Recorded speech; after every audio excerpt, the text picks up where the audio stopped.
Hey, how's it going, guys? We are back for another season preview with the Seagulls, Brighton and Hove Albion. And last year, they finished in 16th position in the league, finishing with 9 wins, 14 draws, and 15 losses, scoring a total of 40 goals and allowing 46 on a tally of 41 points. And guys, they have a very good team playing in a very great style of football under the legs of Graham Potter. Personally, I think they'd be a lot higher up the table. Obviously, if you look at the stats, their expected goals are way higher than they currently are. That is because of all the chances they create under Graham Potter in the style of football he plays. But they don't have a crucial guy to knock those goals in, those forwards that can score clinically and finish those chances. That is what kills Brighton, and that is why they are so far down the table. But before I dwell on their lack of a number 9 and their lack of quality forwards, I just want to talk about Graham Potter and the beautiful style of football I think he plays. Top quality English manager. I highly rate him. I think he'll be doing wonders for years to come, Graham Potter. But I just want to talk about the style of football he plays. You might look at it and you might not watch Brighton, and you might look at that back 5 Brighton plays, and you might say, well, they're playing a back 5, they're playing defensive. No, watch Brighton play. You have Solly March at left wing back, you have Tariq Lamptey at right wing back, and you have your defenders. You had Webster, you had Ben White, my bad guys, and you had Lewis Dunk. 3 great center backs, 3 English center backs, and you have a left wing back who's English, and you have a right wing back who's English. Tariq Lamptey is fantastic going forward, defensive ability, so. And then you have Solly March, unbelievable last year. I'm a United fan. He caused us loads of problems down that flank, putting balls in the box, finishing, shooting beautifully, putting in beautiful balls into the box, creating many chances. He was fantastic. And those wingbacks just bomb on and go forward all game. Beautiful style of football from Graham Potter. And he also had some tremendous midfielders to work with that system and to help him play that system. The likes of Adam Lallana, who he brought in. Alexis McAllister, who came in from Argentina, who I think he's going to become a great footballer. Still only 22. He's got many years to grow.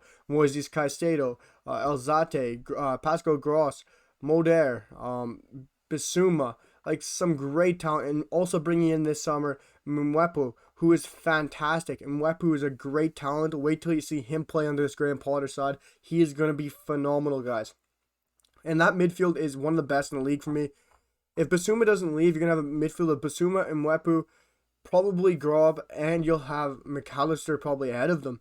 And that is unbelievable, guys. That is a great midfield. Or you're probably playing midfield 3 of Bissouma, and probably those guys. It's going to be a great midfield to see. Might be a midfield 3, might be midfield 4. You never know, but probably midfield 3 with the likes of Bissouma and Mwepu and Grob with 2 ahead of them, which was what I'd like to see.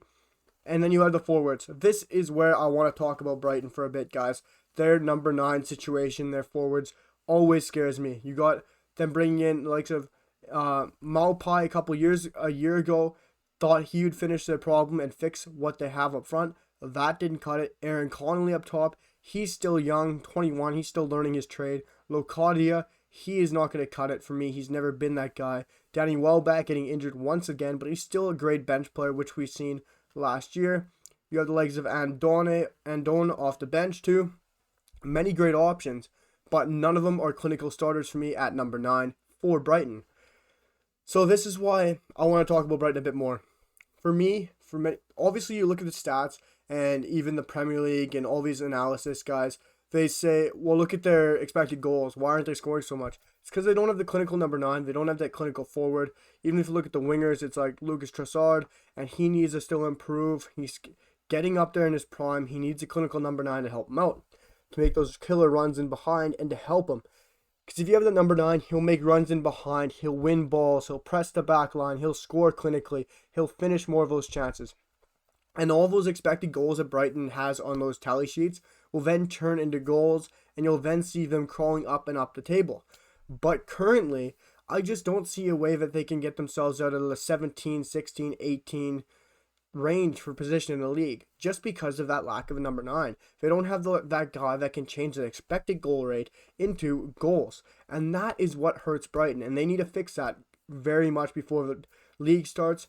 I'll give you where I think they're going to finish, and then I'll give you where I think they could finish if they had a clinical number 9 or a better number 9. Say if they get The transfer window obviously still has about a month to go. We're halfway through it. So let's say Brighton go out and sign at number 9. My position in the league for them changes drastically because that is what I think they need to change what they are and what they are as a football club. But guys, I'm going to tell you right now, I don't have them in relegation. I have them just creeping out. I have them in 17th position, either them or Burnley. I'll say 17th or 16th right now, nothing concrete until I give out my final standings at the last day before the league starts. But like I said, if Brighton sign a striker, I move them clinically up the table by a big margin. Just because the way they play football, the chances they create, the midfield they have, just different gravy if they have the top number 9. I think if they would have brought in Willian Jose, who Wolves brought in last year, would have been different stuff for Brighton. But guys, I have Brighton finishing in 17th position, 16th or 17th, one of them or Burnley.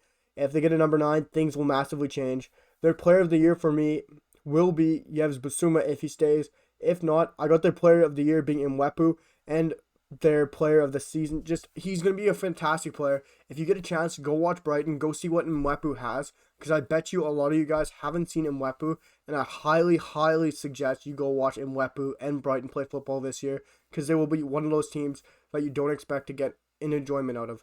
But guys, let me know what you guys think of my thoughts on Brighton. Let me know what you guys think of Brighton and where you guys might have them finishing this year in the Premier League. And what do you guys think of the number 9 problem? Because I think it's a really serious problem and they need to address it. What do you guys think about that problem for Brighton? But guys, I'm sorry I got these season previews up late. I know I should have had them up earlier. I've got work now. I'm off all holidays. But I'm going to keep grinding these videos up for you guys. Get the content as much up as I can. And I'll grind it out as much as I possibly can for you guys, because it means the world. Get all the greatest content up with the best quality for you guys that I can. But guys, I hope you're having a fantastic day and a fantastic rest of your day. I'll see you guys very soon for some more videos. I'll be putting them up right away. Have a fantastic rest of your day, and I'll see you for the next one. Peace, guys.